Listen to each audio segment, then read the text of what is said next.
football. Go ahead and like the video, comment, and subscribe to the channel. As always, it's great to be an Auburn Tiger, War Eagle. All right, so we're capping off a weekend where Auburn has actually made some strides on the recruiting trail, which we kind of figured they would, but it was a little iffy. As a matter of fact, I think a lot of fans have post-trauma from getting their hopes up about, landing a particular player,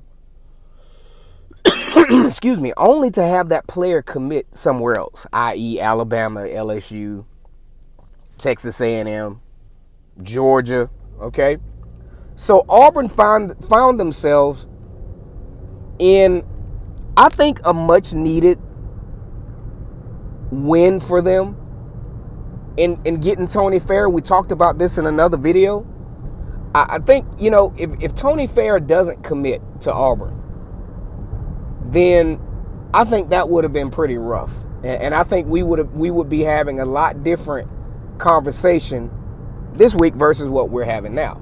A little bit more optimism again because, Auburn got stung a little bit with a few, especially Ty from West Virginia. That one kind of stung a little bit because, that would have been great to get Dreshaun Miller and Ty. But either way, I want to talk about some other stuff that's been kind of thrown around. We talk about branding as far as the uniform, Nike, Under Armour, Air Jordan. How much difference would that stuff make? Facilities. How much difference would that stuff make? What do you think Auburn could do with having a Jumpman replace Under Armour? You'd be shocked, man. You would be shocked at how much a football player bases where he's going to go on the uniform. And that's just even with where you work, if you think about it. You don't want to work somewhere a lot of times. Some people don't care. They just want a job. But I've had a guy that I, kind of told about some opportunities. And he was like, you know what? I don't want to do it because I don't like what they wear there. I want to wear a suit and tie where I work. Where a person works, where a person goes to school, what university they decide to play for, got to factor in the uniform. They got to wear this stuff for the next 4 years. And they have to be proud about it. Not saying that Under Armour is not a uniform choice to be proud of. I remember when, Under Armour first came around, it was actually pretty cool. And still not bad. But just imagine Auburn in, Jumpman, Nike. Somebody even talked about how in this one little group chat I'm in, talk about how all the college football playoff teams tend to wear Nike. If you look at it, hell, I think it's true outside of, I think Notre Dame probably wears Under Armour, but I don't think they were in who was in the Final Four this past year? Alabama, Clemson. I'm doing this stuff at the top of my head, guys. Alabama, Clemson, Ohio State, and I can't think of the other team that was in there. Maybe it was Oklahoma. I can't remember. But either way, majority Nike there. So Nike must, as far as being able to attract through branding, Nike must have a pretty good thing going on, comparatively speaking. Auburn really has to look at the total picture of what's going to help them be ultimately successful. I think this recruiting stride is really nice. It's really nice to land guys, and guys can look at the program and say, hey, I think these guys are trying to take this program to the next level. They're a little different from the past regime. They seem to be a lot more aggressive.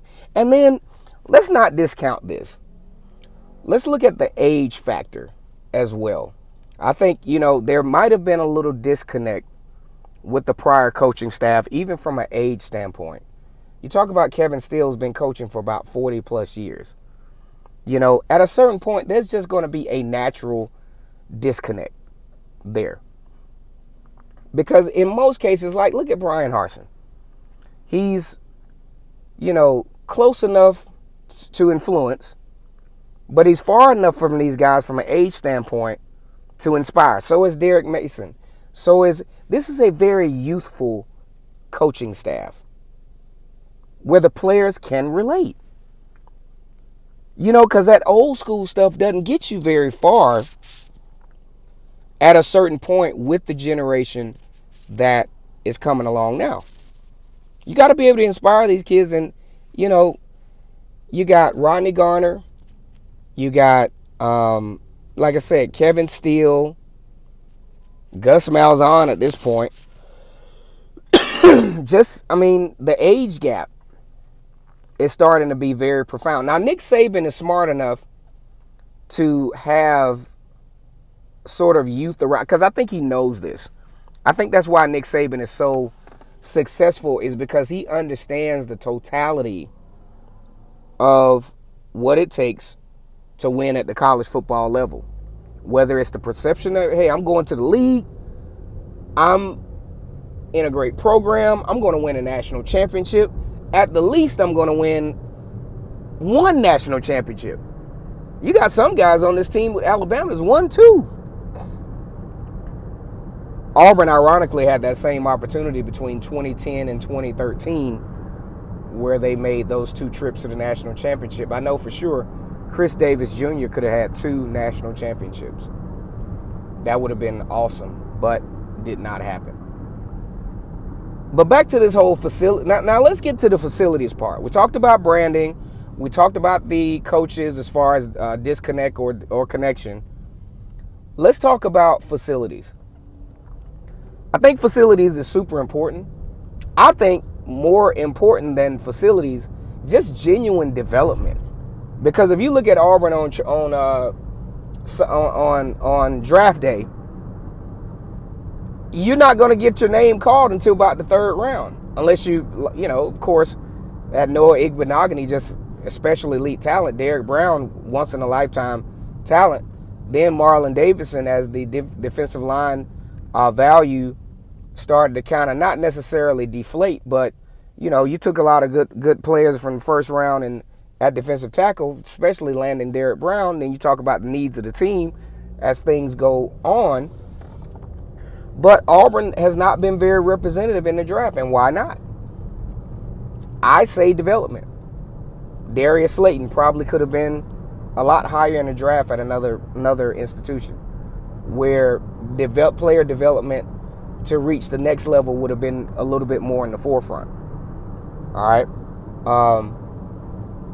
I think we have to look at that. Not many first-round draft picks for Auburn. Period, really. But especially compared to the staggering amount coming from other schools in the SEC. And I think that's something Auburn's going to have to look. That's something, when you talk about branding Auburn football, that's just something you got to look at.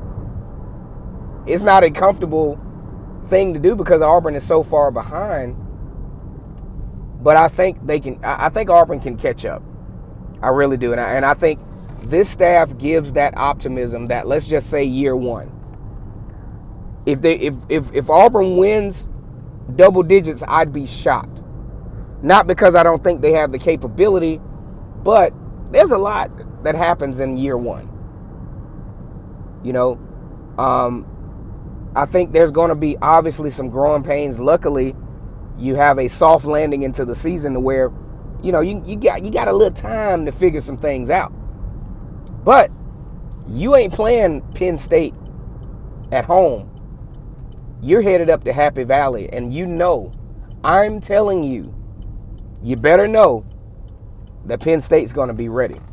I know their crowd is going to be ready. From what I hear in that game, it's probably going to be an 8 o'clock game. I hope it's one of those 8 p.m. ABC games where you got Kirk Herbstreit, and I'm talking about how they set the stage, especially in the beginning, where it's so intense. It takes me back to the Auburn-Oregon game. Man, that game was so intense to begin with. And then Oregon gets out to that 21-6 lead, and we're starting to side-eye Gus like, hey, man, what's happening? Some kind of way, Auburn weasels their way into that game, back into the game, and then Bo Nix with the winning touchdown. Exciting stuff. Week 3 for Auburn. Don't see why that wouldn't be one of those ABC games, or it's going to be prime time somewhere, especially depending on how. I think Auburn should be good coming into it, but I think Penn State has an early game with Wisconsin, which could be kind of deflating and a little problematic. Wisconsin, a traditional power. As a matter of fact, the last time Wisconsin took on Auburn, beating Auburn in the Outback Bowl, seems like Auburn is pretty good at letting teams from the Big Ten beat them in the Outback, i.e. Citrus Bowl. We gotta stop that trend. All right, guys, let me know what you think about this particular video. Really love talking to you all, especially about Auburn football. And sometimes I sneak some subliminal motivational messages in my videos here talking about the Auburn Tigers. I believe in Auburn and love it. Go ahead and like the video, comment, and subscribe to the channel. Just doing a little jibber jabber tonight here about Auburn football. Let me know what you think. As always, it's great to be an Auburn Tiger. War, damn, Eagle.